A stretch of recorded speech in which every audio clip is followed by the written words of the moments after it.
আজকে একটি খুব ভালো জুতির সম্পর্কে আলোচনা করব। সেটা হচ্ছে শুক্র এবং শনির জুতি। এ বছরের শেষের দিকে 28শে ডিসেম্বর শুক্রদেব রাশি পরিবর্তন করছে। শনিদেবের সাধারণ রাশি মকর রাশিতে অবস্থান করছিল, এবার মকর রাশিকে ছেড়ে প্রবেশ করবে কুম্ভ রাশিতে। তো কুম্ভ রাশি হচ্ছে শনিদেবের মূল ত্রিকোণ রাশি, এবং এই সময় শনিদেব মার্গী অবস্থায় রয়েছে। আর শুক্র যে সময় রাশি পরিবর্তন করবে তার প্রাককালে কিন্তু আবার শনিও নক্ষত্র পরিবর্তন করছে, প্রবেশ করবে দেবগুরু বৃহস্পতির নক্ষত্র পূর্বা ভাদ্রপদে।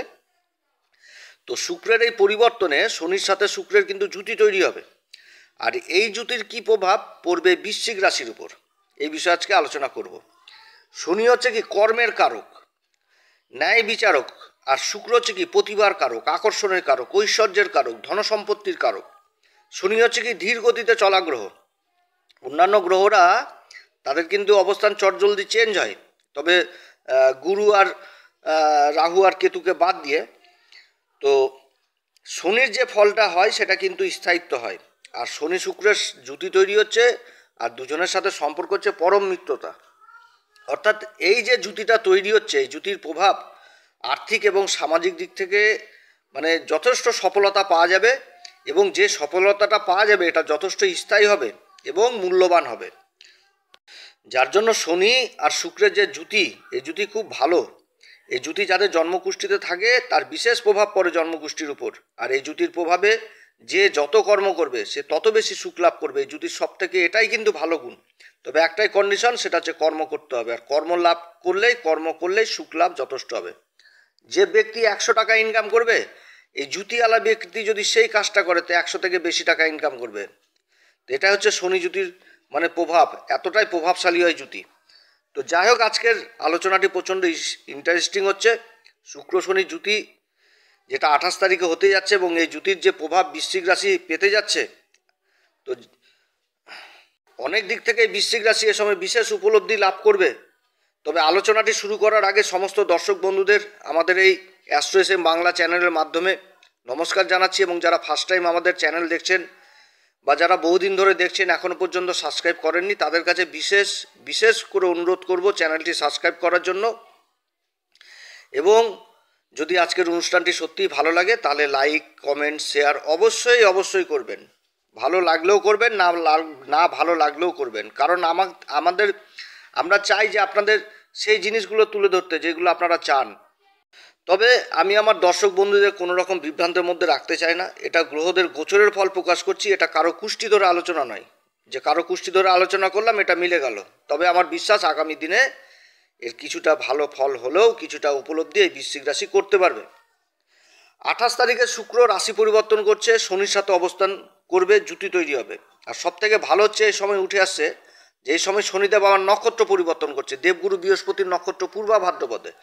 পূর্বা ভাদ্রপদ নক্ষত্র নিয়ে আমি এর আগের ভিডিওতে অনেক কিছু আলোচনা করেছি। দেবগুরু বৃহস্পতির নক্ষত্র খুব ভাগ্যবান এবং মূল্যবান এই নক্ষত্র। এই নক্ষত্রের জাতক জাতিকারা খুব ভাগ্যবান হয়, একটা ঈশ্বরের শক্তি এদের মধ্যে কাজ করে, সজ্জন ব্যক্তি হয়। যে গৃহে প্রবেশ করে সেই গৃহের মানে যথেষ্ট উন্নতি হয়। আর শনি এই নক্ষত্রে অবস্থান করবে, তাহলে দেবগুরু বৃহস্পতির যে নৈতিক উদারতা, মায়া মমতা, ঈশ্বরের প্রতি যে একটা অটুট বিশ্বাস, আধ্যাত্মিকতার উপর যে একটা রুচি, ঈশ্বর প্রেম, এই সমস্ত কিছু যথেষ্ট কিন্তু শনির মধ্যে চলে আসবে, এবং কর্মক্ষেত্রে ভাগ্যের সঙ্গটাও যথেষ্ট এই সময় পাবে। এই নক্ষত্রের জাতক জাতিকার দ্বারা যেরকম দূরদর্শিতা এবং একটা আদর্শবাদী চিন্তা ভাবনা থাকে, সেটাও কিন্তু এই শনির মধ্যে চলে আসবে। একটা গভীর জিনিস লক্ষ্য করা যাবে এই সময়। শনি হচ্ছে কি কর্মের দেবতা, কর্মের ক্ষেত্রে একটা আদর্শবাদী চিন্তা চলে আসবে এই সময়। গভীর জ্ঞান থাকবে, একটা দূরদর্শিতা থাকবে, তার সাথে একটা নৈতিক চিন্তা ভাবনা থাকবে যে নিজের কর্মকে এগিয়ে কিভাবে নিয়ে যাবে, এবং যে কর্মটা করবে তাতেও কিন্তু ঈশ্বরীয় একটা শক্তি অর্থাৎ ভাগ্যের কিন্তু যথেষ্ট সাহায্য পাবে। শনিদেবের এই নক্ষত্র অবস্থানের ফলে আর্থিক এবং সামাজিক উন্নতি যথেষ্ট হবে, এবং এর ফলে বর্তমান পরিস্থিতিকে যথেষ্ট ভালোর দিকে নিয়ে যাবে। আর ঈশ্বরীয় শক্তি তো কাজ করবে, আগেই বললাম। তো শনি এই যে পূর্বা ভাদ্রপদ নক্ষত্রে অবস্থান করবে দেবগুরু বৃহস্পতির নক্ষত্রে, এটা হচ্ছে 28শে ডিসেম্বর থেকে একদম এপ্রিল মাসের 28 তারিখ পর্যন্ত থাকবে, আর মানে 2025-এর এপ্রিল মাস। এরপরে 29শে মার্চ আবার শনি রাশি পরিবর্তন করবে, তো তখন সেই আলোচনাটা অন্যভাবে করব। তবে শুক্রদেবের যে পরিবর্তনটা, এই শুক্র শনি যে জুতিটা তৈরি হচ্ছে চতুর্থ ঘরে, সুখের ঘরে, এটা কিন্তু যথেষ্ট ভালো প্রভাব হবে। বৃশ্চিক রাশির ক্ষেত্রে শনি চতুর্থ ঘরে অবস্থান করছে কুম্ভ রাশিতে। আর কুম্ভ রাশিটা কি শনির মূল ত্রিকোণ রাশি। আর এর আগে তো শতবিশা নক্ষত্র ছিল, এবার নক্ষত্রটা পরিবর্তন হয়ে গেল, দেবগুরু বৃহস্পতির নক্ষত্র পূর্বা ভাদ্রপদে, এবং শুক্র চলে আসে 28 তারিখে। তো জুতিটা হচ্ছে এই চতুর্থ ঘর বৃশ্চিক রাশির ক্ষেত্রে, যেটা খুবই ভালো ঘর, সুখের ঘর। আর শুক্র কি, শুক্র হচ্ছে বৃশ্চিক রাশির ক্ষেত্রে সপ্তম ঘরের অধিপতি এবং দ্বাদশ ঘরের অধিপতি। সপ্তম ঘর যেটা হচ্ছে বিষ রাশি, আর বিষ রাশিতে অবস্থান করছে কে, দেবগুরু বৃহস্পতি, এই বৃশ্চিক রাশির ক্ষেত্রে কারক গ্রহ। এবং দেবগুরু বৃহস্পতির আবার শুভ সপ্তম দৃষ্টি পড়ছে রাশির উপর, তার সাথে আবার শনিরও দৃষ্টি থাকছে। তবে এই সময়কালে পার্থক্যটাই আছে কি, যে শনিতে আগে শতবিশা নক্ষত্রে ছিল, তার যে দৃষ্টিটা রাশির উপর পড়ছিল, এবার কি হচ্ছে দেবগুরু বৃহস্পতির নক্ষত্রে চলে আসলো, তাহলে তার দৃষ্টিটার মধ্যেও কিন্তু এবার বিশেষ তফাৎ হয়ে গেল। অপরদিকে আবার দেবগুরু বৃহস্পতি চন্দ্রদেবের নক্ষত্র অবস্থান করছে, যেটা হচ্ছে রোহিণী নক্ষত্র। তো ঢাইয়ার যে প্রভাবটা এতদিন বৃশ্চিক রাশি পাচ্ছিল, তো এই সময়কাল থেকে একেবারে থাকবে না বললেই চলে। আর একটা ভালো সময় তৈরি হচ্ছে বৃশ্চিক রাশির জন্য, সব দিক থেকে ভালো হতে যাচ্ছে শুক্র দেবের এই পরিবর্তনে। এই যে শুক্র শনির জুতিটা সুখের ঘরে তৈরি হচ্ছে, এই বৃশ্চিক রাশির সব দিক থেকে ভালো হবে এই সময়। শনি মানে কি, শনি মানে হচ্ছে কর্ম। আর শুক্র মানে কি, শুক্র হচ্ছে কি, শুক্র হচ্ছে ঐশ্বর্য, ধনসম্পত্তি, প্রতিভা, আকর্ষণ। অর্থাৎ চতুর্থ ঘরে এই যে জুতিটা তৈরি হচ্ছে তাতে খুব ভালো হবে, এই কারণে যে দুইটি গ্রহের মানে জুতির সপ্তম দৃষ্টি পড়ছে আবার কর্মের ঘরে, অর্থাৎ কর্মক্ষেত্রে বিশেষ প্রভাব পড়বে এই সমস্ত দিকে। তো যেই কর্মেই মানে যুক্ত থাকুক, সেই কর্মে কিন্তু প্রতিভা জিনিসটা চলে আসবে, এবং কর্মক্ষেত্রে কিন্তু একটা আকর্ষণের পাত্র হবে।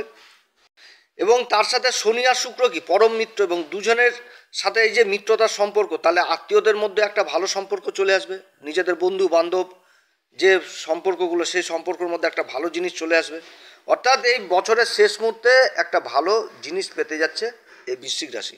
এবার দেবগুরু বৃহস্পতির নক্ষত্রতে শনি অবস্থান করছে। দেবগুরু বৃহস্পতি থেকে নৈতিকতা, উদারতা, মায়া, মমতা, ধর্মের প্রতি বিশেষ রুচি, ঈশ্বরের প্রতি বিশেষ ধ্যান, একটা দার্শনিক চিন্তাভাবনা, ধনসম্পত্তির কারক দেবগুরু বৃহস্পতি, একটা আদর্শবাদী গুণ, জ্ঞানের ভাণ্ডার, এই সমস্ত কিছুই কিন্তু শনির মধ্যে চলে আসবে। অর্থাৎ শনি দেবগুরু বৃহস্পতির এগুলো গুণের দ্বারা বিশেষভাবে প্রভাবিত হবে। আর ঢাইয়ার এই যে শেষ মুহূর্তে এই সময় নিজের কর্মের মধ্যে এই সমস্ত গুণ উঠে আসছে, এর থেকে আর কি পরিবর্তন চাই এই বৃশ্চিক রাশি, যেটা মানে বিগত সময় যে কষ্টগুলো পাচ্ছিল, এর থেকে তো একটা ভালো পজিশন চলে আসছে। আর বর্তমানে শনি মার্গী অবস্থায় রয়েছে, শনির মুভমেন্টটা একেবারে সামনের দিকে হয়ে গেছে। তার সাথে এই যে জুতিটা তৈরি হচ্ছে সুখের ঘরে, অর্থাৎ এই সময়কালে যে একটা সুখ বাড়িতে, একটা আনন্দের থাকবে, একটা স্থিরতা থাকবে, এটা কিন্তু যথেষ্ট বৃদ্ধিও পাবে এই সময়। শনির ঢাইয়া চলাকালীন এবং এই যে বক্রী অবস্থা থাকাকালীন, তাও আবার রাহুর নক্ষত্রে এই অবস্থানের সময় অনেক দিক থেকে অসুবিধা তৈরি হয়েছিল বৃশ্চিক রাশির ক্ষেত্রে। এমন কিছু কিছু ক্ষেত্রে বৃশ্চিক রাশি চ্যালেঞ্জের মুখে পড়ে গেছিল, এবার সেই মানে সম্পূর্ণভাবে চেঞ্জ হতে যাচ্ছে। শনি চতুর্থ ঘরে অবস্থান করেছে এবং অনেক জ্ঞানও দিয়েছে আবার এই ঢাইয়ার সময়, যে জায়গা জমি সংক্রান্ত বুঝিয়েছে, কোথায় ইনভেস্ট করতে হবে, কিভাবে ব্যবসা বাণিজ্য করতে হবে, যাকে তাকে বিশ্বাস করা যাবে না, এগুলো কিন্তু অনেক কিছু এই সময় উপলব্ধি করেছে শনির মাধ্যমে বৃশ্চিক রাশি। বিগত দিনে যে সমস্ত কাজগুলো করা হচ্ছিল, সেই কাজগুলোর মধ্যে কিন্তু একটা ধীরগতি চলে আসছিল, কিছুতেই কাজগুলো কিন্তু একটা দিশা ছিল না যে অ্যাকচুয়ালি কোথায় যে থামবে। কিন্তু এই যে একটা জুতি আর এই যে শনির মুভমেন্ট, তারপর আবার নক্ষত্র পরিবর্তন, এতে কিন্তু একটা স্থিরতা আসবে, এবং সেখান থেকে কিভাবে লাভ অর্জন করতে হয় একটা দার্শনিক চিন্তাভাবনা চলে আসবে, এবং যে সমস্ত কাজগুলো আটকে গেছে সেই সমস্ত কাজগুলো আবার চালু হয়ে যাবে। কারণ শুক্রের সাথে যে শনির জুতিটা তৈরি হয়েছে, শুক্রের জুতি যথেষ্ট ভালো ফল দেবে বৃশ্চিক রাশির।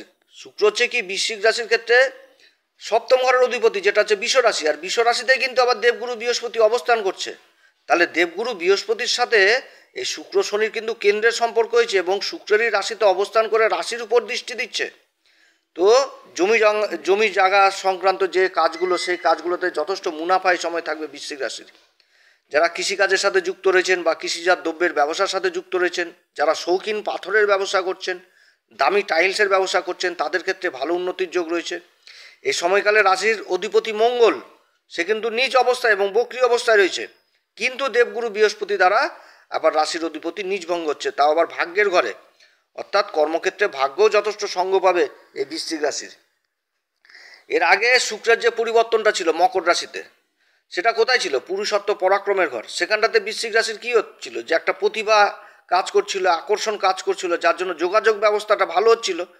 কিন্তু এবার চতুর্থ ঘরে শনির সাথে যে অবস্থান, দুই মিত্রের অবস্থান এবং শনিদেবের দেবগুরু বৃহস্পতির নক্ষত্র অবস্থানে, তাও আবার চতুর্থ ঘরে, তো সুখ সমৃদ্ধি এবং জায়গা জমি সংক্রান্ত যারা কাজে যুক্ত রয়েছেন তাদের জন্য যথেষ্ট ভালো হতে যাচ্ছে। সুখ সমৃদ্ধি বাড়িতে বৃদ্ধি পাবে। যারা লাক্সারি গাড়ির সাথে ব্যবসা করছেন, লাক্সারি কোনো আইটেমের সাথে ব্যবসা করছেন, হ্যাঁ, তাদের কাজে কিন্তু যথেষ্ট উন্নতির যোগ রয়েছে। যারা আবার বড় বড় বিল্ডিংয়ের ডেকোরেশনের কাজ করছেন, বাড়িঘরের ইন্টেরিয়র ডেকোরেশনের কাজ, এই সমস্ত কাজেও যথেষ্ট কিন্তু মুনাফা রয়েছে। এই সময় বন্ধু বান্ধবদেরও সমর্থন জিনিসটা পাবেন, কলিগদের সমর্থন পাওয়া যাবে, যে যেই কর্মে যুক্ত থাকুক, এবং সমাজে একটা আকর্ষণের কেন্দ্রবিন্দু হবে। লোকে দেখবে, চিনবে জিনিসটা, মানে যে জিনিসটা বিগত দিনে হারিয়ে গেছিল লোকের মধ্যে, যে লোকের একটা অন্যরকম দৃষ্টি চলে এসেছিল, এবার কি হচ্ছে যে প্রতিভাটা কর্মক্ষেত্রে সম্পূর্ণভাবে উঠে আসবে। তার জন্য ইনকাম যথেষ্ট বৃদ্ধি পাবে। শনির মুভমেন্ট সম্পূর্ণভাবে চেঞ্জ হয়ে গেছে দেবগুরু বৃহস্পতির নক্ষত্রে অবস্থান করে এই মার্গী শনির। আর কয়েক মাস পরেই তো রাশি পরিবর্তন, এবং শুক্র শনির সপ্তম দৃষ্টি কর্মের ঘরে পড়ছে, অর্থাৎ কর্মক্ষেত্রে একটা স্ট্যাটাস ভালো থাকবে, মান সম্মান যথেষ্ট বৃদ্ধি পাবে, বন্ধু বান্ধবদের জায়গাটা যথেষ্ট ভালো থাকবে। রাজনীতির সাথে যারা যুক্ত রয়েছেন তাদের জন্য যথেষ্ট ভালো সময়। স্ত্রীবর্গীয় ব্যবসার সাথে যারা যুক্ত রয়েছেন, কসমেটিকের ব্যবসা, জুয়েলারি ব্যবসা, তারপরে সুতির কাপড়ের ব্যবসা, ফ্যাশন ডিজাইনার, বিউটিশিয়ান, এই সমস্ত কাজে যথেষ্ট ভালো হবে। তার সাথে যারা খাবারের ব্যবসার সাথে যুক্ত রয়েছেন, যে কোনো খাবারের প্রোডাক্ট, হোটেলের কাজে যারা যুক্ত রয়েছেন তাদের জন্য যথেষ্ট ভালো হতে যাচ্ছে। এই সময়কালে বিগত দিনে মায়ের সাথে যে শারীরিক, মানে মায়ের সাথে যে একটা সম্পর্ক খারাপ ছিল, মায়ের শারীরিক অবস্থার অবনতি হয়েছিল, এই সমস্ত কিছুর কিন্তু একটা উন্নতি হতে যাচ্ছে এই সময়। তবে কি ঢাইয়া এই চতুর্থ ঘরে যখন আসে না, তখন মায়ের প্রতি বিশেষ দায়িত্ব পালন করতে হয়। হ্যাঁ, এই সময় বহু ক্ষেত্রে মাতৃবিয়োগও হয় সন্তানের, বহু ক্ষেত্রে। তো যাই হোক, যাদের এই হয়েছে আর কি, তাদের মৃত্যু তো এমন একটা জিনিস, এমন একটা সত্য জিনিস, সেখানটাতে সবাইকে যেতে হবে, কেউ আগে কেউ পিছনে, কেউ কিছু নিয়ে যেতে পারবে না, সব কিছু এই পৃথিবীতেই ফেলে দিয়ে যেতে হবে। তো মৃত্যু এমন একটা জিনিস যে ওষুধ খেয়ে কিন্তু রোগ নিরাময় হয়, কিন্তু ওষুধ খেয়ে কিন্তু মৃত্যু কোনো সময় নিরাময় হয় না, এটা সদা সত্যি, এটা চিরন্তন। তো যাই হোক, যারা মাতৃবিয়োগ হয়েছেন তাদেরকে সমবেদনা জানাচ্ছি আমার এই ভিডিওর মাধ্যমে। মায়ের জায়গাটা তো অন্যরকম, এই জায়গার তো ভাষা নাই কোনো, এর উপরে তার কিছু নাই, মায়ের আঁচলের তলে সব সুখ। তো যাই হোক, যারা মায়ের সাথে মতবিরোধ, মায়ের শারীরিক অবস্থার অবনতি, তাদের জন্য এই সময়কাল আবার যথেষ্ট ভালো হতে যাচ্ছে, এই সম্পর্কের যথেষ্ট উন্নতি হবে এই সময়।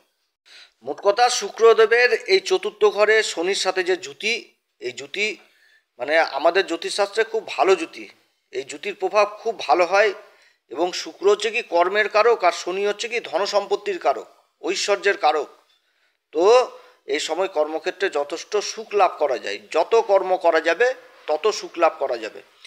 এবং এটা আমার চ্যালেঞ্জ, যে কারো যদি জন্মকুষ্ঠিতে থাকে শুক্র শনির জুতি, যে অবস্থাতেই থাকুক, শুধু একটু স্মরণ করে দেবা যে ভাই তুই কাজ কর, তুই যত পারিস কাজ কর, তুই তত সুখ অর্জন করতে পারবি, তুই যে কাজ করছিস সেই কাজটাই মন দিয়ে কর। চ্যালেঞ্জ থাকলো আমার, এটা আমার কথা না, এটা জ্যোতিষশাস্ত্রের কথা, যে শুক্র শনির জুতি যখনই হয় তখন এই জিনিসগুলো উঠে আসে। যতই খারাপ পরিস্থিতিতে থাকুক তার সময় কিন্তু ভালো হবেই। অতএব প্রিয় দর্শক বন্ধুরা, আজকে অনেক কথা আলোচনা করলাম এই বৃশ্চিক রাশির ক্ষেত্রে শুক্র শনির জুতি নিয়ে। এই সময়কালে আগের মতন আপনারা হনুমান চল্লিশা, বজরং বাণ অবশ্যই পাঠ করবেন, এবং এগুলো পাঠ করার আগে শ্রীরাম সীতার প্রণাম মন্ত্র করবেন। এবং প্রতি শুক্রবার করে, যদি নাও প্রতি শুক্রবার করে মা ভগবতী মাকে লাল পুষ্প অর্পণ করবেন, এটাতে যথেষ্ট ভালো ফল দেয়। এবং গোমাতার সেবা করবেন।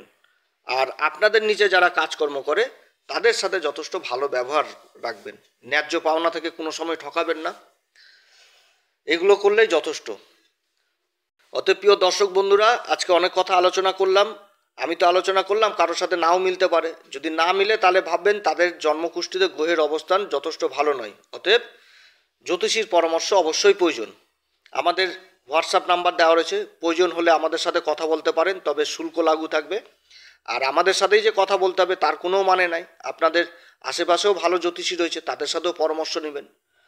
তো যাই হোক, আপনারা সবাই ভালো থাকেন, নতুন বছরের অগ্রিম শুভেচ্ছা জানাচ্ছি। সবাই ভালো থাকেন, ঈশ্বর আপনাদের সবার মঙ্গল করুক। নমস্কার, ধন্যবাদ।